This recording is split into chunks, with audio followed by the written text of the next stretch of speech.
Well, few people can say they know the life Peter Jennings led better than NBC's Tom Brokaw. Tom, good morning. Morning, Katie. You know, I think everyone knew that Peter was struggling and having a difficult time, but the news of his death still comes as a shock, doesn't it?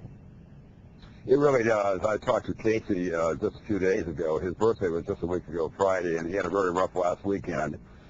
Things seemed to take a small turn for the better in the middle of the week. I just wanted to begin, Katie, by expressing my condolences to Peter's vast extended family and, of course, his personal family, all his friends around the world and the ABC colleagues, and, of course, Cotty, who is the mother of their children, with wonderful children, Elizabeth and Christopher, and especially to Casey, who was at his side for this very, very difficult time. It was a great love affair, and it seems particularly unfair that Casey had to go through this, but she did it with great style and great dignity. When did you first have the opportunity to meet Peter, Tom? Well, Peter and I met, curiously enough, when we were both in our mid-20s, and we had an instant friendship. We were covering the Governor Ronald Reagan's first run for office in 1966 in California. We spent the day together. We had a week of a time, to tell you the truth. Frank Sinatra had loaned a jet to the campaign. We rode around in that all day long, talked about our lives. And this was so typical of Peter at that time. He was a boy wonder on ABC. It wasn't going particularly well. NBC made him a big offer to be the anchor in Los Angeles, which he could have taken. But instead, he went across the Atlantic and became a foreign correspondent. You know, Peter was born to be an anchor. He came from a distinguished broadcasting family in Canada. All of his obvious broadcasting skills, he had great dash. But he felt that he had to earn it, and he did by going to difficult parts of the world for a long time before he sat down on that desk. And then he never gave up the role of being a reporter. Last year, Dan and Peter and I spent a fair amount of time together as we were looking back on our careers, and Peter had this wonderful line about people often ask if we're friends. He said, we are, because we don't see each other that often.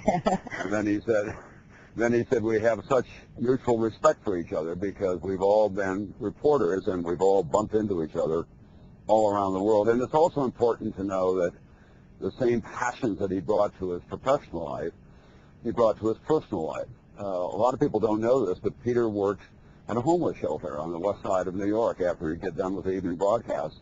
For a long time, he'd go there and serve evening meals. And he cared so deeply about so many things, and he had such curiosity about life, about politics, about this country, born a Canadian, became an American citizen. He also had a sort of a sophisticated international flair for reporting the news that really did set him apart in a way, don't you think, Tom? I actually thought about wearing an ascot this morning. Peter. We used to talk about those kinds of things. You know, Peter was highly opinionated about his life and about your life and about everyone's life, and sometimes inadvertently he could seem to be inconsiderate. But it always made him interesting, and because we were such good friends, I'd call him up and say, Peter, you shouldn't have said that. Well, lad, you're probably right, but I just felt so strongly about it. And he loved to, you know, I remember seeing him in Beirut just a couple of years ago, and he seemed to be back in his element again. We were both interviewing the Saudi foreign minister, and he had such style. I think what made his death particularly difficult for me and poignant is that Peter, of the three of us, was our prince.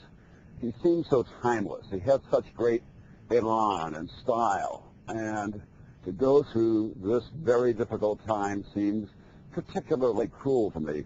But I know Peter would want us to say, this happens to families in America every day, and we can't forget them either.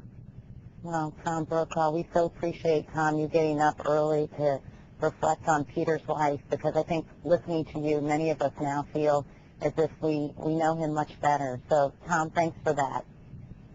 My pleasure, Katie. Peter, God bless you. It is 7:09 now. Here's Lester. Katie, thanks. Now to the shuttle Discovery. The astronauts on board will be spending another day in space after NASA